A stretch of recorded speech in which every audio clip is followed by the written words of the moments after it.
Alam niyo ba, paminsan-minsan napapaisip ako sa tanong na, sino ba talaga ako?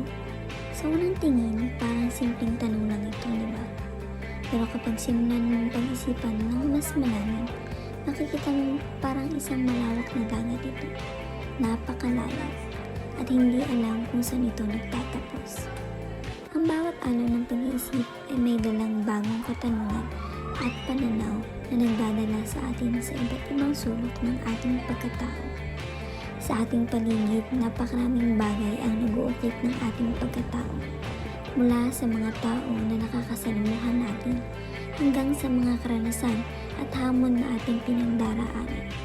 Lahat ito ay may naiumbag sa kung sino tayo. Sa dami ng mga responsibilidad na ating hinaharap at sa ating walang katapusang paghabol sa mga pangarap, madalas tayong naninigaw. Nakakalimutan nating itigil sandali ang lahat at tanungin sa ating sarili, sino ba talaga ako? Minsan natutuklasan natin na ang ating mga pangarap at layunin ay hindi palagi umaayon sa ating tunay na pagkatao. Sa pagtakbo sa mundong puno ng ingay at abala, nawawalan tayo ng pagkakataon na makilala ang ating sarili.